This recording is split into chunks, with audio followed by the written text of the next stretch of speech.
the head coach throughout the year is about the now and only the now. How does that relationship work when it comes to doing a trade? I always felt like if I was on the same page with the head coach and the owner, I didn't care about anybody else. Best example I could give of having a unconditionally enthusiastic yes from a head coach was the Steelers had called about trading Santonio Holmes. So I called down to Rex. He was away from his desk, and I said to his assistant, just let him know that I called and I wanted to see if he'd be good if we trade for Santonio Holmes. And about 30 seconds later, a completely out of breath, panting Rex Ryan pounds down my door and says, hell yes, we haven't been able to cover that guy in 5 years. Of course we want him.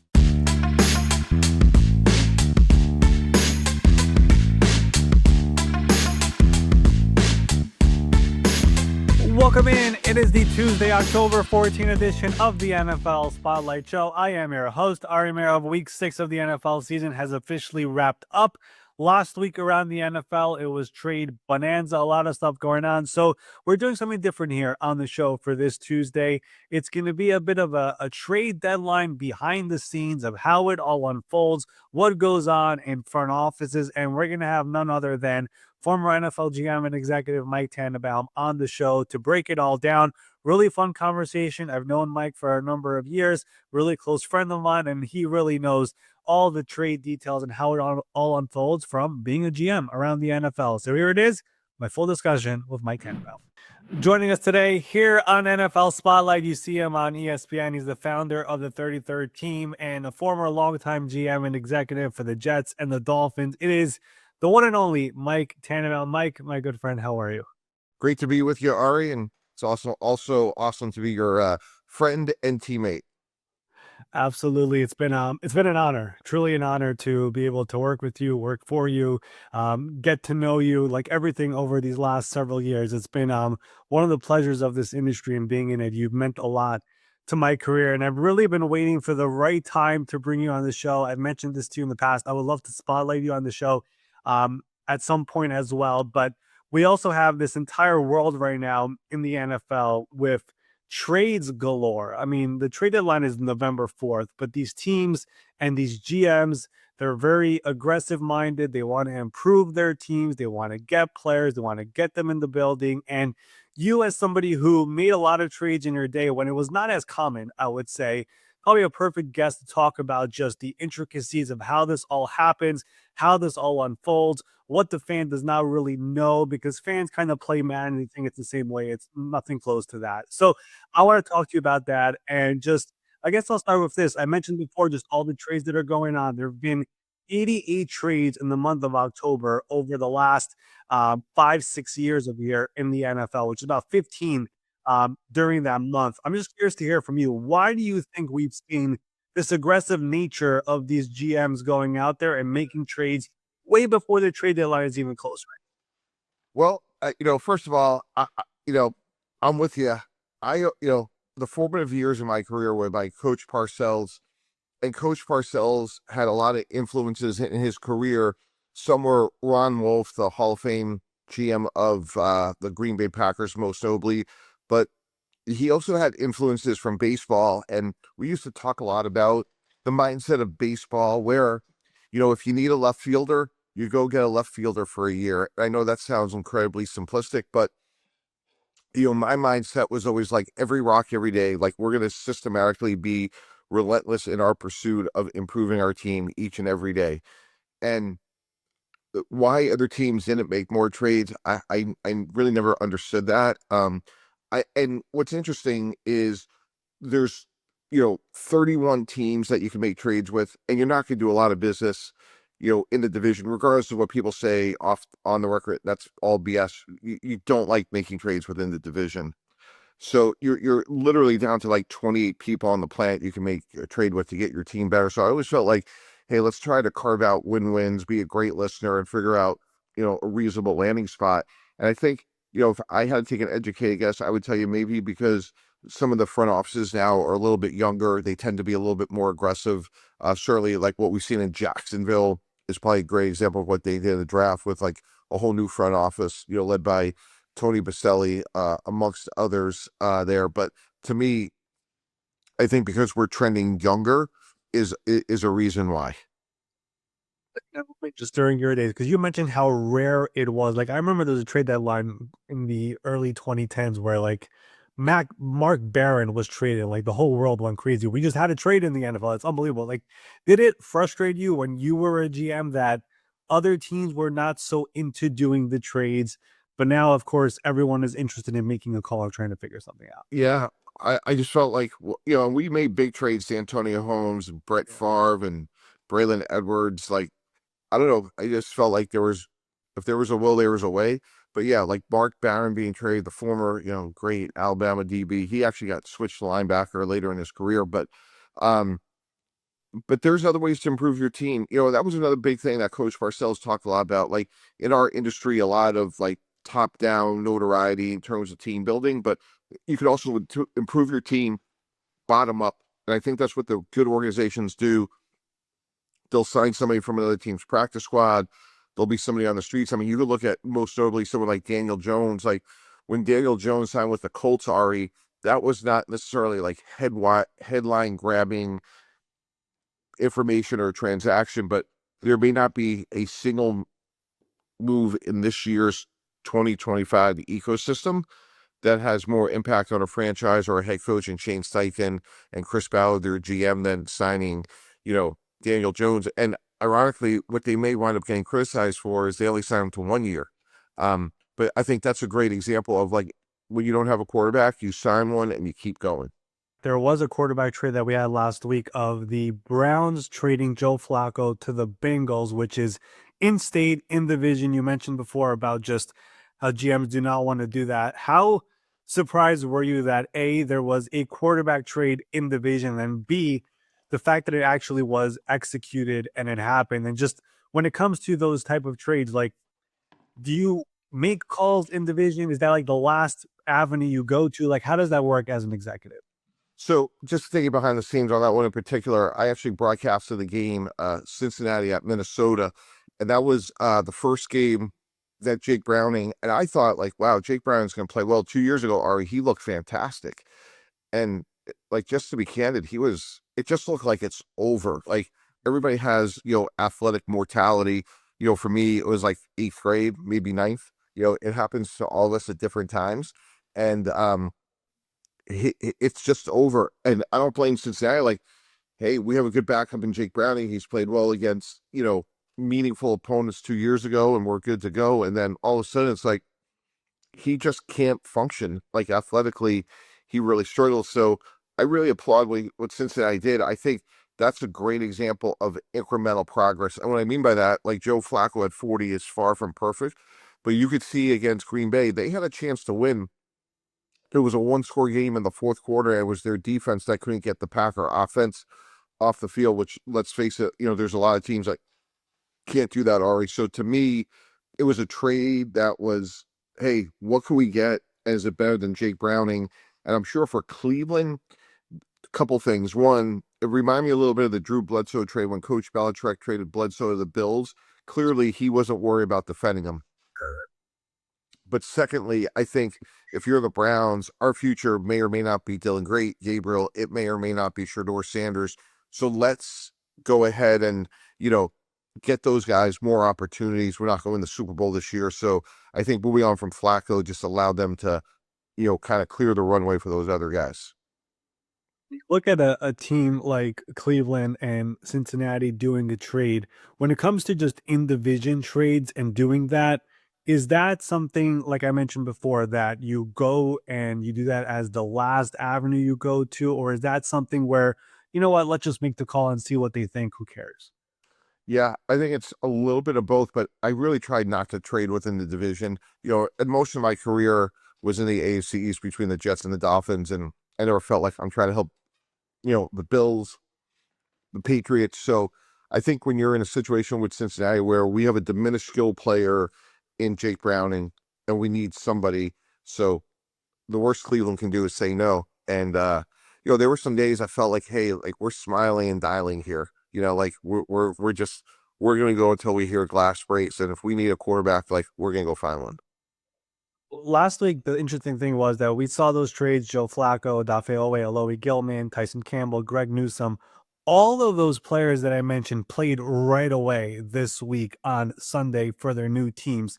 Are you surprised by that? Is that something new that teams are able to turn around these players right away? Because I don't feel like that was normal 10, 15 years ago, being able to get a player on the field, new team, new teammates, new scheme, new coaches. Like, what do you think about that happening? Is that also part of the element of more trades happening? Yeah, I think it's definitely part of the trades. And I think when you talk about corners, like when certainly you're playing, man half the plays anyway, like it's literally, hey, like here's some of the nuances and adjustments, here's where you're gonna get help, things like that. But you can get somebody out there pretty quickly. As it relates to quarterback, look, I'm sure they went in with 15, 20 plays. Hey Joe, let's feel really good about these plays. And one thing's like the audience, like what you can do is you can run the same play and flip the formation. You could change the strength. You can have the same concept dressed up a few different ways. And look, it's far from ideal, but the good news is with Joe Flacco, he's been around the block, and you can, certainly find ways to you know, get get the ball to those guys and T. Higgins and Jamar Chase, and then bring it along slowly. But when you're making these trades, especially like Jacksonville, where they have a chance to meaningfully compete this year, you want to get Greg Newsome out there ASAP. And all those players were out there and they were playing. And the other thing about trades that I think fans don't fully realize is, every GM knows every other GM to some degree, but the relationship aspect of every single one, I would say, is a little bit different. For example, the Agape Loic Golden trade, Ravens and Chargers, Joe Ortiz and Eric DaCosta are best friends. They were in the same building for many, many years. How does it work when it comes to just relationships with other GMs whenever you're closer to one over another one? Like, do you have deeper conversation with one of them because you're super tight, and other ones where you don't want to pay too much to that one because you don't know where it might end up? Yeah, totally fair question. Great, great question. Arguably the best trade, in my career was trading up for Darrell Revis. And that trade was made the night before with the Carolina Panthers and guy Marty Herney, who's a long-term GM. And I said, look, there's one player we want to come up from, go from 21 to 14. Um, Here's what we want to do. Basically, it was a second round pick. He wanted to trade back. And I'm like, look, Marty, like, I just want to have a handshake on this, because if this player is available, I want to make the call and we're done. And I'm not going to try to do it for like, a 3 and a 4. But likewise, I don't want to call you and then have you ask for more. Like, if we have a deal, we have a deal. And he was a very like minded guy. And I went to bed that night thinking, like, oh my gosh, like, we have a real chance of getting Darrell Revis, barring something unforeseen. You know, um, then on the other end of the spectrum, like I made a trade um, to trade up for Mark Sanchez in the draft. And that was with Eric Mangini, who's a very close friend. And that's like negotiating with a brother. Like, there's going to be a degree of friendliness and a whole lot of stubbornness, which, by the way, we both have to this day. Of course, he's more stubborn than I am, obviously. But that is, that was a lot of fun, but, it's also a pain in the neck. So, there is a relationship there. And in that, Raven Charger trade, you're also talking about two brothers, John and Jim. So you have Joe Ortiz and Eric DaCosta, two of the very best GMs. So yeah, I think you can be, open and honest. And I will tell you, like, generally speaking, Ari, I probably made, for every trade we got done, probably made 10 calls, 10 conversations. Not and one of the things that people don't realize from a GM perspective is you have the salary cap, you have obviously your roster, you have obviously your draft choices, but the other, and to me, always the critical part was you have a cash budget. Like every business in the world has a budget, and you have a number from the owner that you could spend X amount of dollars on players. And depending where you are in the year, because now, like in the NFL, they get paid over 18 weeks, right? There's 17 games, 18 weeks. So just to use round numbers, if someone's making 1.8 million, they're gonna make 100,000 a week. Now we've played 7 weeks. Now you still owe that player 1.1 million. How does that fit relative to the cash you're receiving, that you're on the hook for? And, there's some other factors. So what I used to say is like the landing spot had to be, cap, cash, draft choices, roster. There's a lot of variables involved. When it comes to just doing these trades with the teams and everyone involved, how does the media part of it work when it comes to I want to make a phone call, but I want to make sure this doesn't get out. Like, how much do you think about that? Do you not think about it at all? Like, yeah, look, it might go public, it might get out. Somebody might find out and ask about this player. Like, do you think about that, or is it more of an afterthought? No, it's a very fair question. I still remember the day that I had to tell Chad Pennington that, we could be trading for Brett Favre. And that was really hard. So you look, a lot of my experience was in New York, which was, under the lights, the bright lights. And I thought it was important that you want to operate as to the extent you could with transparency, certainly below the radar. There was always a fine line with the media because, they wanted, more information 20 minutes ago. And yet I didn't feel like I had a responsibility to correct them when they were just wrong. Um, and, there was a lot of times I would deal with the agents, Ari, because they would call and be like, hey, so-and-so thinks they're being traded. What can I tell them? And agent relationships are a big part of, running a team. So it was hard. And you knew there was, again, going back to your questions about relationships, you knew there were certain teams you could speak to that those conversations would die there. Others, just would get magnified. So you mentioned the agent part. Like, when does an agent even get involved in a trade? Is it only whenever there's a contract as part of it, or are they kept in the loop when you feel like it might be getting close? Because we always hear in basketball, I don't hear this much in football, but a lot of basketball trade, they just find out online. But football doesn't feel like it's like that. But at one point, does the representative actually get involved? That's a great question. All different times. It's funny. I just saw Thomas Jones, a former running back, a couple of weeks ago, and we traded for him. And him and I remember the same story of we had an agreement in principle with the Chicago Bears. We needed a running back, and we had 24 hours to bring him in, do a physical, and try to rework his contract. And for those who haven't met Thomas Jones, he still looks the same today. He is a big man with very big arms, and he is we were fortunate enough to get that deal done. But I remember it like yesterday. I'm like, gosh, this guy's a big, like, he is, looks the part. He's a really good player. He could really help us. We had a good team that year, and he could help get us over the hump. Um, and we had to get the deal done with his agent. So that was, sometimes, like, they could be outcome determinative because you could get, you're running team A, I'm running team B, you and I could get an agreement, but if we can't get an agreement with the player's agent, it doesn't matter.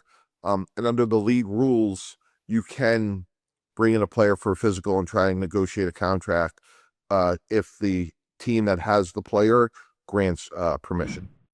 Hey guys, Ari here, and I'm excited to tell you that NFL Spotlight is sponsored by FanDuel Sportsbook this NFL season. And here on the show, every single Tuesday, we are here to give you the edge on your bets. And if you're a new customer, sign up right now. Go to fanduel.com/Ari. If your first $5 wager hits, you will get $300 in bonus bets in your account right away. Yeah, $300 in bonus bets. So you can go out there, build parlays, bet player props, ride the live lines, whatever your style is. FanDuel's got you covered. You want to play more than just football? You can go out there, do some WNBA, do some hockey, do other sports. It doesn't have to just be football. Although we're going to be the ones here giving you a little bit of extra info on how you can bet right. And that's what's great about having Ari here. You get all these great bits of insight. So the real question now is just, are you guys ready to play? We're at FanDuel.com/Ari. Sign up to get $300 in bonus bets if your first $5 wager hits. We're going to pick the Thursday night game coming up right now. I'll be honest, I'm transparent. I started 4-0.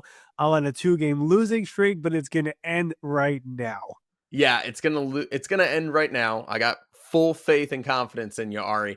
And what we got to go and look at this time is going to be the Pittsburgh Steelers on the road at the Bengals. They are 5.5-point favorites. So looking a little bit like it's going to be a throwback with Aaron Rodgers and Joe Flacco in, old faces and new places. So how do you see this one going?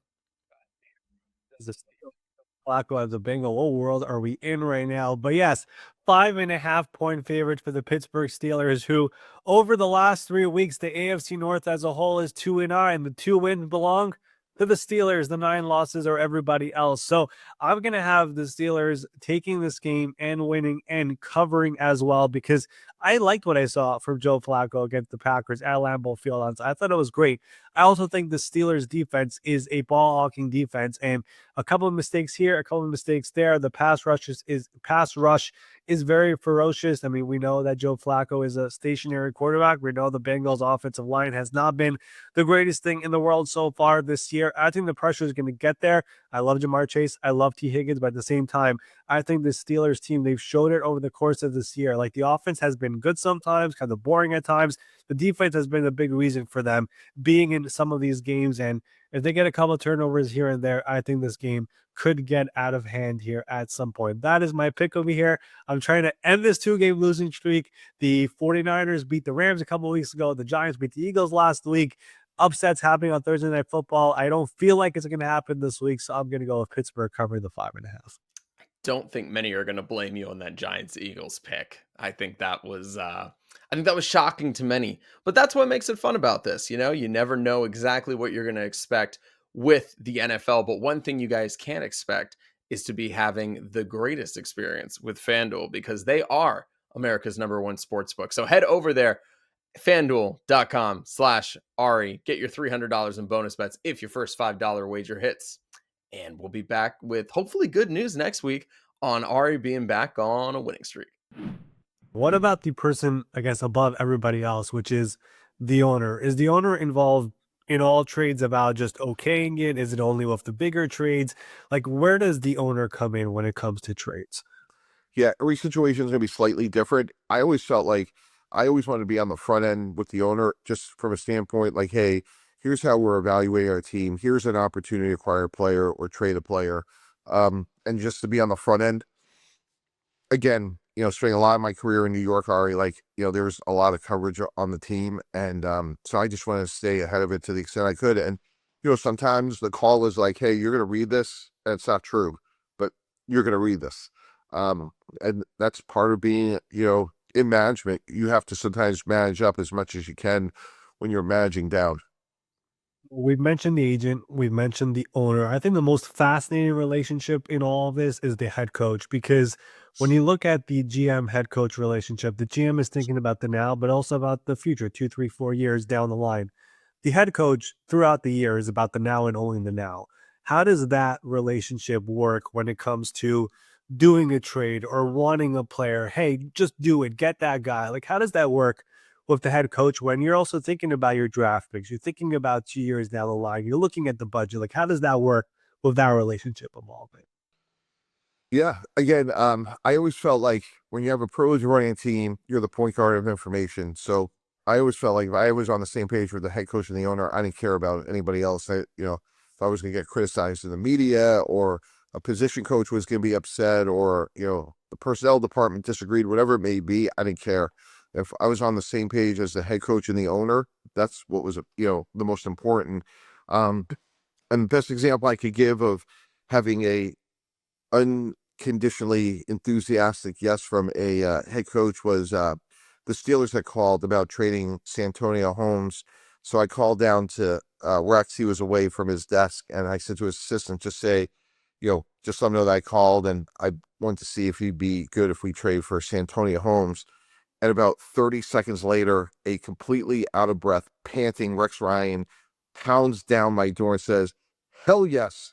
We haven't been able to cover that guy in 5 years. Of course we want him. And that was, we quickly finalized the Santonio Holmes trade. Fascinating story there. Santonio, of course, was a very, very big part of those Jets teams in the late 2010s, 2009 there. So last couple of things here about just the overall GM part of it. Let me just ask you this. When do you feel like it's okay to maybe go a little bit over the asking price you want to do just to get the player? Is there a point where it's like, no, this is where I'm going to go and that's it? Or it's like, oh, we're so close. Our team is so close. Let's just throw in that extra sticks. Like, at what point is that okay to do as a GM? Yeah, I think context is area. That's a great question. One year we started off 3-0, and we didn't have really good receivers, and we went out and we were patient, and Braylon Edwards was a guy we were able to trade, and that was a trade we had said no to a couple of times. So context is important, but I also think when people think about, well, what is it like being a GM? I talk a lot about like the continuum of team building. So, if you're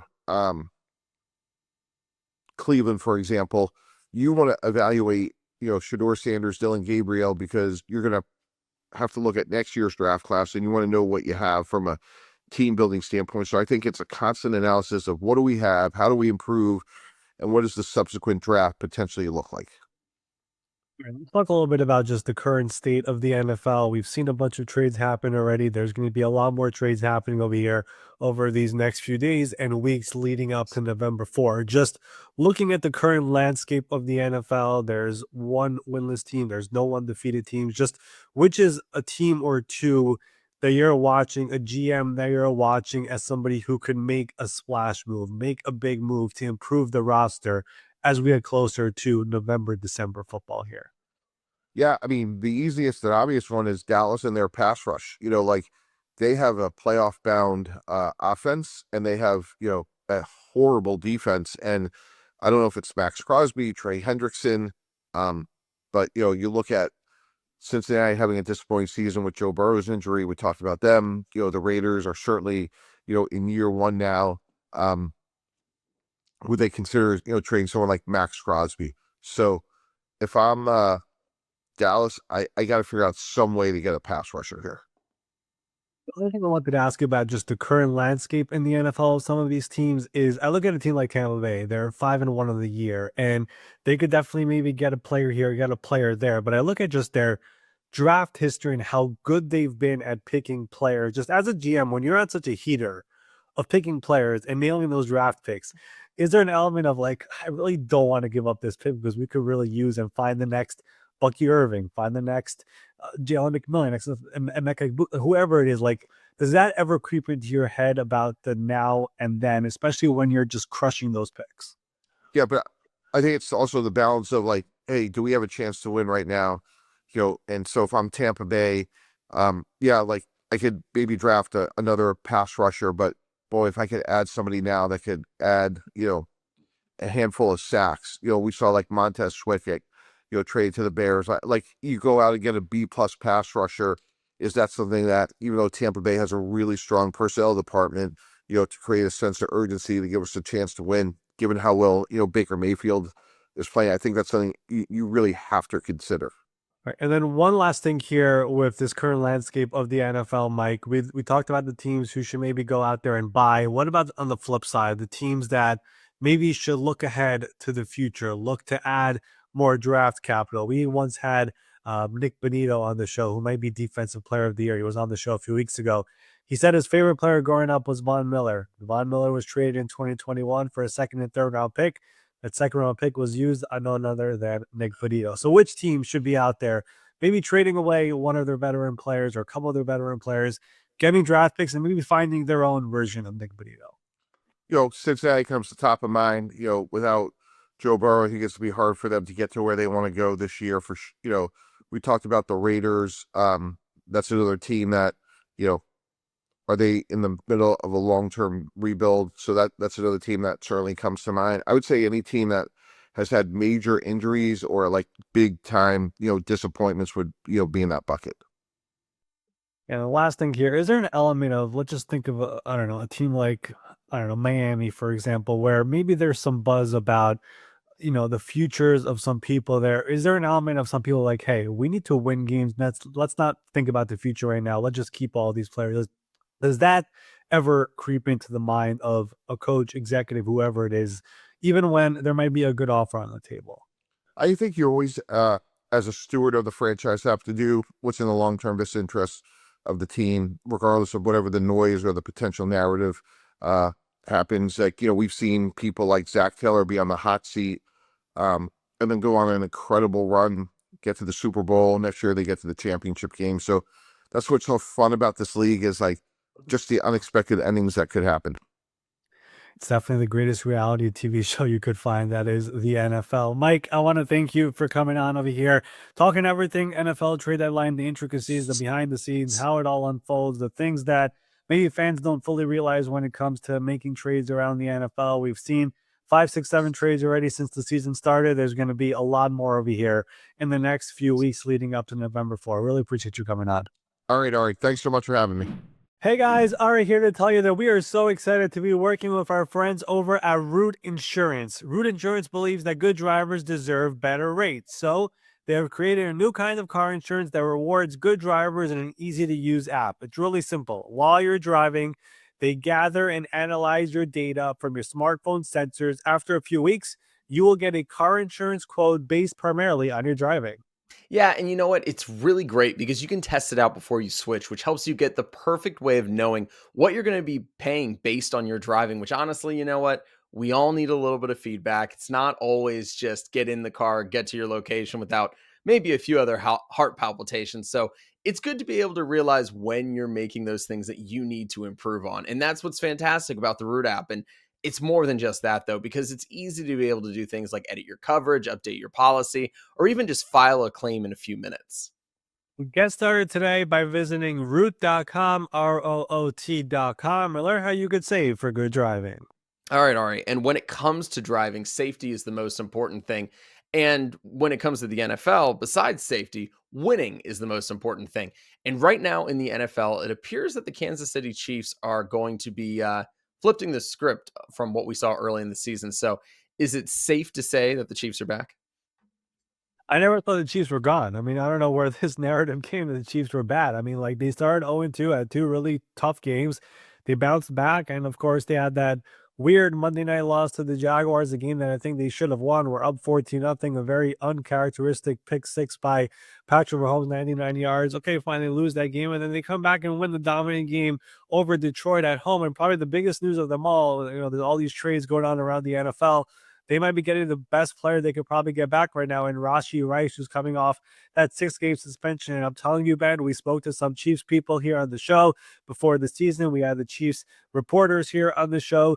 Rashee Rice was having an unbelievable OTAs and training camp coming back from the injury. He looks like a bona fide wide receiver number one. And now Patrick Mahomes is getting him along with, Xavier Worthy and Hollywood Brown and all those players on that offense. I think that's a big win for this team. The offensive line has been much better than they were a year ago. The defense is getting better slowly but surely. So I don't think the Chiefs were ever gone. And I think this AFC is as wide open as it gets right now. And the Chiefs are right there. And probably the best thing for the Chiefs right now is that these other AFC West teams, the Chargers had a 2-game losing streak. The Broncos lost a couple games here early on in the year. Like they're still very much right there in the AFC West to win it again, like they've won for so many years in a row. All right, guys. If you are ready to get rewarded for safe driving, head over to root.com, ROOT.com, and learn a little bit more how you can use their fancy little app to help you be better at driving and save money while you're doing it. Special thanks to Mike Tannenbaum for being our guest here on this week's Tuesday edition of the NFL Spotlight Show. Great stuff there, great behind the scenes stuff, and really just the entire trade element. I mean, there's so many little things that goes on throughout our front office, the analytics guy, the cap guy, the physical, the physician, like all these different people are part of trade discussions to figure out, do we make this deal? Do we not make this deal? We talked about with Mike, the owner, the GM, the head coach, the agent, all these different people are part of it. There's a lot of stuff that goes on, and we're definitely seeing more trades than we did years ago. It's going to continue to heat up. It's going to continue to happen. But until a trade is finally agreed to, it does not happen in a snap of a finger. So really great insight there from Mike Tannenbaum. Really, really appreciate him coming on the show. And yeah, I do believe we will spotlight him at some point of here because he is somebody who has had such an effect on so many people, including previous guests that we've had on the show, from Mike Greenberg, the assistant GM in Tampa Bay, Chris Shea, the assistant GM in Kansas City. They were guests on the show. Don Aponte, who works in the league office. All these people really got their starts in the beginning around the NFL thanks to Mike Tannenbaum, one of the greatest traders we have in the NFL. Howie Roseman is in the NFL right now, in part because of Mike Tannenbaum. So I want to, of course, spotlight him on the show over here as well in the future. So that will definitely happen as well. But that will do it here for our Tuesday, October 14th edition of the NFL Spotlight Show. We will be back here later in the week talking more about stuff happening around the NFL, everything you need to know, and we will see you then.